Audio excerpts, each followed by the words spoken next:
نحمده ونصلي على رسوله الكريم أما بعد. One of the most common emotions we feel is the feeling of anger. And anger is a very specific type of feeling that develops inside a person when a number of things happen. Generally speaking, anger is our intolerance to something. Specifically when we feel a rule has been broken. Someone that should not have done something has done it. Or someone who should have done a certain thing has not done it. And that someone could be anyone, including ourselves. That's why sometimes a person's feelings of anger are channeled towards themselves because they feel they have done something that they should not have, or vice versa. Now, anger comes with two tendencies. One is the aggressive tendency. It's an aggressive tendency because it wants you to stop what's happening. And the second tendency is it wants you to get back at whoever did whatever it was that they weren't supposed to do. So you can call it a feeling, a sentiment of vengeance, revenge, payback, whatever you want to call it.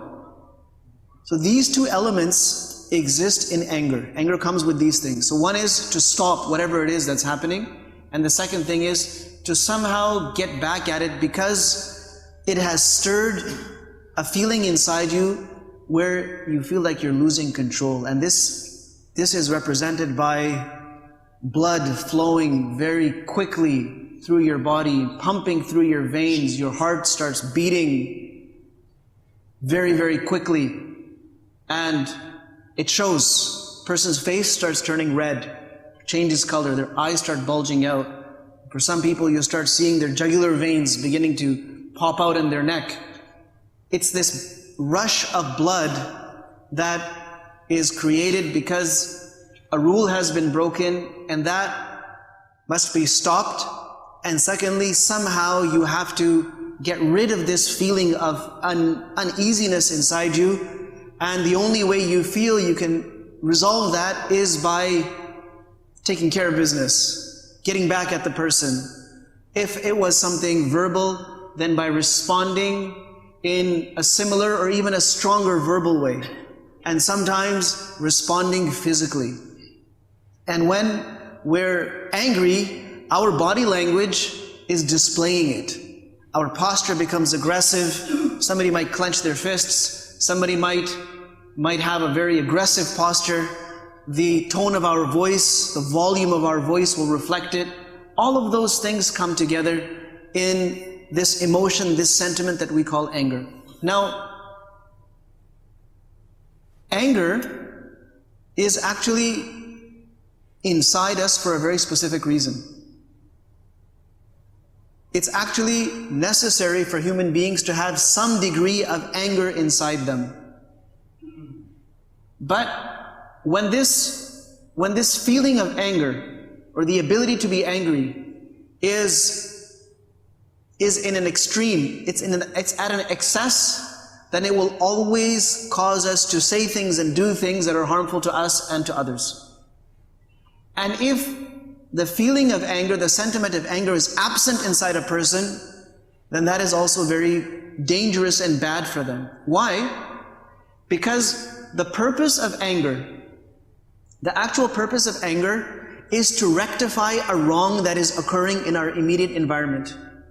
That's the purpose of it.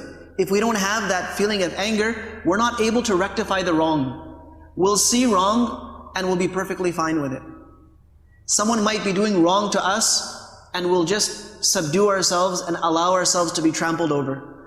Somebody might be doing something wrong to someone that we care about and we won't have the courage to do anything about it. So when anger is completely absent, it results in someone becoming almost cowardly. Someone belittling themselves. Someone becoming so weak and flimsy that they cannot even stand up for something that they're supposed to. So if somebody comes and throws a punch at them, they won't even have the strength to defend themselves. They won't even have the strength to stop that person from doing it again. They won't have the strength to get out of that situation. They have completely lost all willpower to defend themselves. It could be someone else who's being hurt right in front of them, but they don't have the courage to stop that person from hurting this other person. So that's what happens when anger is completely absent. But when anger is at an excess, then it causes a person to behave irrationally. They'll say certain things, they'll do certain things, acting out this aggression and trying to repay the person who caused it with pain, with hurt, with anything that we think is going to make us feel better. And then there's a balance of anger. The balance is that A, we only get angry for the right reasons, we don't get angry for the wrong reasons. The second thing is, we manage our anger so that it never leads us to become irrational. Now, I know a lot of this might sound very wordy and very philosophical and technical, but to break it down, Allah subhanahu wa ta'ala has put inside us the ability to defend ourselves and to protect the things that matter to us. But that same tendency, when it's too high, it also empowers us to do damage to ourselves, to property, to people, to things, to our lives. There has to be a balance. Now look at how the Prophet ﷺ dealt with anger. We said that anger has to do with this feeling that a rule's been broken. A rule that should have been upheld is not upheld. But whenever that happens, the first thing to do is to question the rule. This rule that I set, is this rule fair or not? Does this rule even deserve the anger, or is it a rule that can be let go? You've all heard of Anas radiallahu anhu, who came to the Prophet ﷺ. His mother brought him to the Prophet ﷺ when he was very young. He was 9 or 10 years old. And he stayed with the Prophet ﷺ for 10 years. Now, in this time, his mother had requested the Prophet ﷺ to allow Anas radiallahu anhu to do khidmah for him, to do tasks, do some work for him, just to keep him around the Prophet ﷺ. Now, many times, because he was a child, he would get distracted and he would forget. And the family members of the Prophet ﷺ would get upset at Anas radiallahu anhu that, you were supposed to do this and you didn't do it.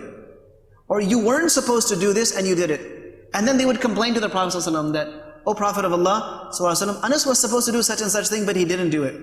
Or Anas wasn't supposed to do that, but he ended up in doing it. The Prophet ﷺ would just smile it off. Say, "Leave him alone. Why are you complaining? If something was written to be, it's going to happen." He smiled it off and let it go. In fact, once the Prophet ﷺ himself sent Anas radiallahu anhu to do something for him. So Anas radiallahu anhu went out, and on the way he saw some children playing, and he started playing with them. He completely forgot about the task that the Prophet ﷺ has given him. Sometime after that, Anas radiallahu anhu says that I felt a hand on my shoulder. And I got scared. And I turned around, and it was the Prophet ﷺ, and I got so scared. That's when I remembered, oh my goodness, he had sent me for this work, and I got distracted, I started playing. And he was scared now of how he's going to deal with the Prophet ﷺ. What is Nabi ﷺ going to say to him? But when he looked up at the face of the Prophet ﷺ, Nabi ﷺ had a big smile on his face. And he said, "So Anas, what happened?" And he just smiled it off. Now we could take that as a rule that, hey, I told you to do something, how come you did not do it? Don't you know who I am? I am the Prophet of Allah. When I tell you to do something, you must absolutely do it. But that was a personal thing. It was a personal task Nabi ﷺ told him to do. So he gave him a lot of leeway. He just smiled those moments off. He just let them go. But if someone broke a commandment of Allah, a rule that was made by Allah subhanahu wa ta'ala, and someone broke that in front of the Prophet ﷺ, then he would get really angry. Then his face would turn red. Why? Because it was not his rule. It was not his interest that somebody had forgotten.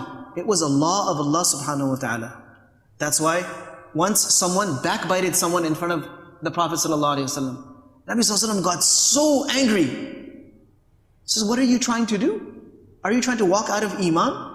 Are you trying to leave your Iman? You compromise your Iman by doing something like this. So that's when his anger would show. But even then, now the anger is justified, it's correct. But how do you act it out? How do you act it out? You act it out in the way that Allah wants you to act it out. By saying that thing that will change the situation. If someone needs to be reminded, then the reminder is given. If someone needs to be stopped, they are stopped. If someone needs to be encouraged to do something, then they're encouraged to do something. One of our issues is, most of our anger is for ourselves. It's for the wrong reasons. And one of the things, remember I said anger can go out of balance, it can go to excesses. What causes anger to go to excesses? There are a few things. One of the things is our own arrogance, pride, and conceit. We see ourselves so high that right away the thing that comes to our mind is, how dare he or how dare she say that to me, do that to me, act like that with me. It's an excess. And when that is the cause of our anger, it means it's time to bring ourselves down a little bit, back down to earth.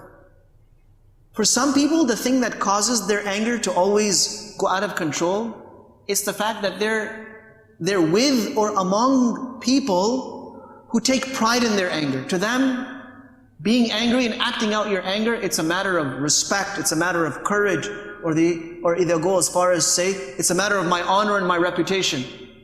And if you don't act that way, then people will walk all over you. So what are they doing? They're out there beating people up. Someone looks at them funny, they'll respond by giving them a punch in the nose. There are actually people out there like that. Somebody says something that's mildly irritating, they'll respond with an extreme response. So when we expose ourselves to those kinds of people that are always acting out their anger and taking pride in their anger, then it transfers to us. Then we also feel that, oh no, my honor is at stake here, I better do something. So we'll go to an extreme. Sometimes it's just bad role models. Sometimes it's discussions of anger. People sit around and talk about, stories of how, they took care of so-and-so and how they put so-and-so in their place.